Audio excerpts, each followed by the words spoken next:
Hello, this is Virtualis the Chess Noob, learning and having fun with chess. Today I played against my friend who has recently been using the Hypermodern systems. Basically, rather than classical openings where you start with pawns in the center, the goal rather is to defer this and to undermine the opponent's center with pieces from the flank. Fianchettoed bishops controlling the long diagonals and potentially staring at the opponent's rooks are typical. I don't do well against these systems and they often make me feel a bit anxious, so I thought I would do a review of this one. Please enjoy! Alright, let's start first with the review.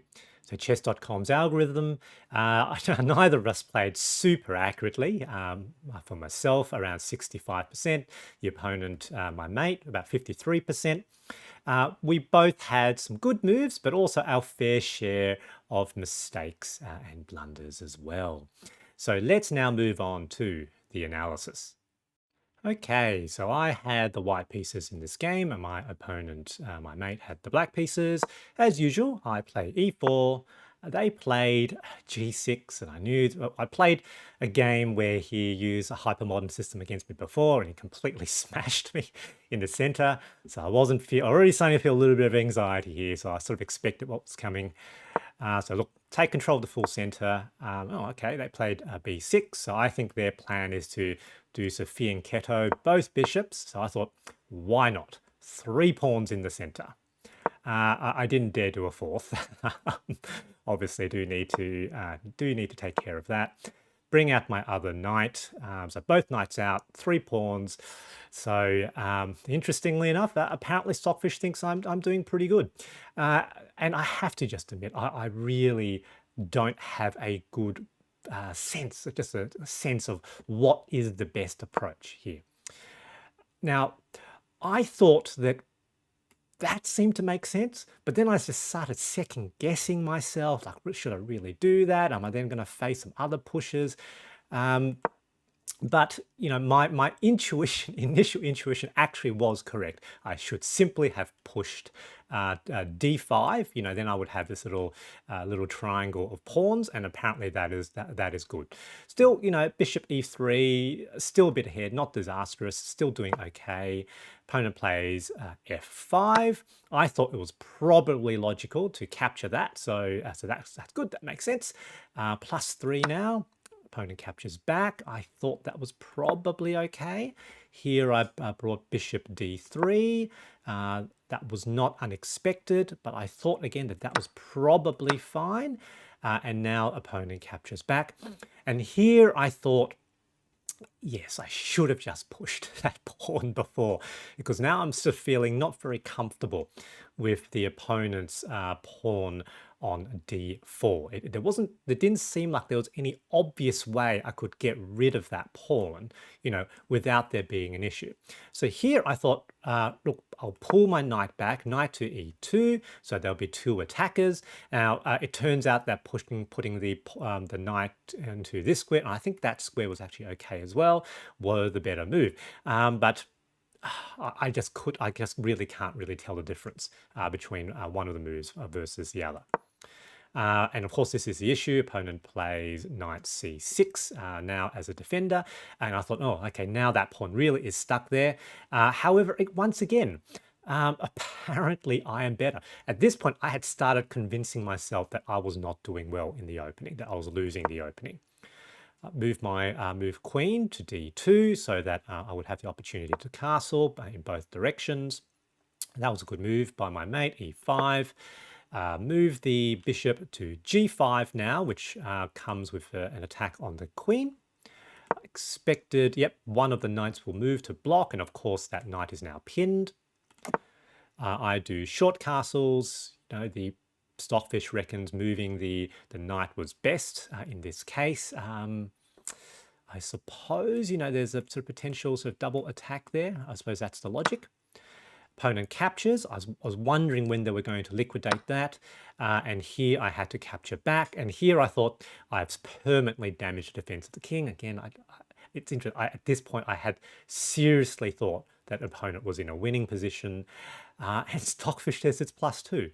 And I just find yeah, the hypermodern systems. So just so confusing. I find it very hard to read. Opponent plays knight f6. I play knight g3. Opponent plays h6, and I pull the bishop back to h5. And at this point, I thought if the opponent castles in this direction, or king stays on the king side, there's a sort of potential attack with my rook on the g file. Opponent plays rook g8 themselves. So here I decide to play h1. But, you know, apparently this was a much better move. And yes, I suppose it directly attacks that pawn, which doesn't have much of a defender at the moment. But it's just not really obvious why that is so good. Opponent plays queen c7, which is sort of a good move, provides that defense to that pawn. Here I decided to play rook ac1 to bring the other rook. Obviously that queen is also attacking that pawn as well. Opponent plays h5. I thought that was probably a mistake. It was probably a mistake, though I couldn't see exactly how I was going to capitalize on that. I played now knight f5, and yep, I sort of was wondering which two of those positions were best, and in the end I couldn't really make a decision. Now the logic here is if I play that, then, you know, potentially I've got an attack on that knight, but I thought, yeah, that's also defended by the bishop, and potentially they could sort of defend a second way. Here I thought, you know, I've got sort of two attackers here, and you know, if the bishop moves out of the way, potentially I've got this second attack here. So that was what I was thinking. That was what I was thinking. Opponent captures, which is what I sort of expected, that they would make decisions that was better for them. Capture back. Now rook moves to h8. I wasn't entirely sure why, and I saw this a little bit late. I didn't see this until afterwards.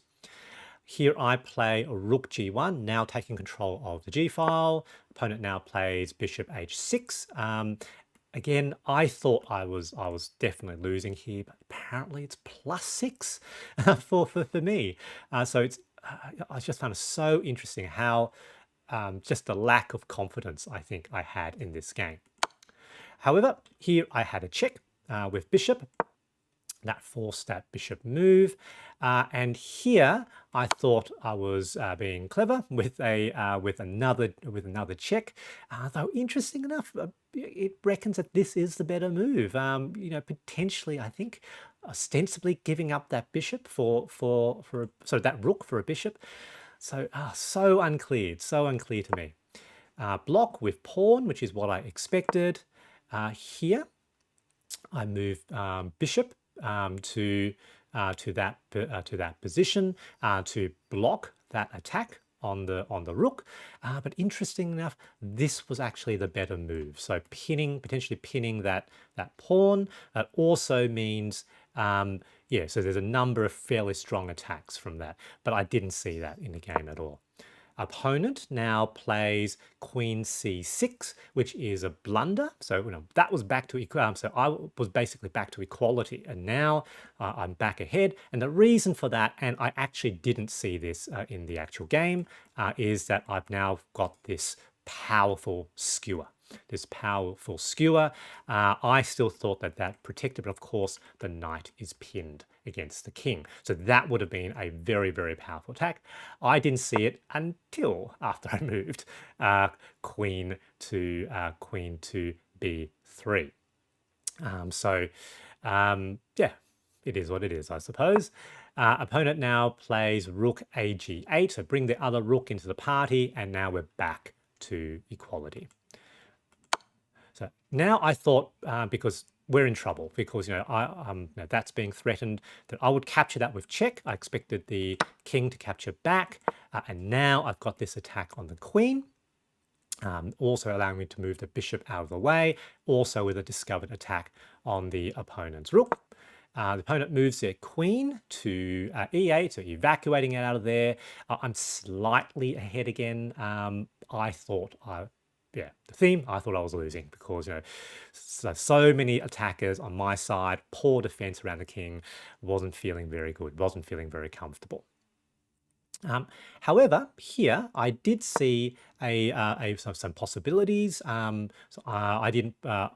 I wanted to sort of prevent, those pawns. I didn't entirely see a strategic or a tactic at the moment. Here, the opponent plays bishop f4. And I thought, yeah, that seems like it's okay. I was pretty sure that was bad. So we just keep the tension there. Here, however, I brought queen back to b4. And what I saw was that I would have a potential move with check. Opponent blocks with queen to e6, so that's good. However, now there is what I saw, there was another skewer, another skewer. However, the opponent saw this sort of mate in one, this potential mate in one threat, so thinking that I wouldn't be fast enough. But with that sort of mate in one threat, they missed their own mating threat. One of the things with the rook covering a whole file like that is for the king, that's effectively like the edge of the board because that's like a force field that they cannot approach. Now, with the bishop there, queen here, if the queen is ever adjacent to the king, protected by another piece where the king is on the edge of the board, it's checkmate. And so capture, that's with check, and here the opponent saw the writing on the wall and resigned. And the reason for that is the opponent really only has one real move, which is to move the king to that square. And if they do that, then it's checkmate. Alternatively, they could block, and the same, it's checkmate. So good game with my opponent. GG. The insight for me is that if I want to improve, I will need to study against the common hypermodern systems, like the Modern Defense and the Pirc Defense. I spent a good part of this game convinced that I was in a losing position, even though Stockfish thought that I was doing fine. And ultimately, I was on the edge of being checkmated, except that my mate got stuck in the mate in one tunnel vision that I spoke of in a recent video and missed a checkmate threat against his own king. I hope you enjoyed this video, and thanks for watching.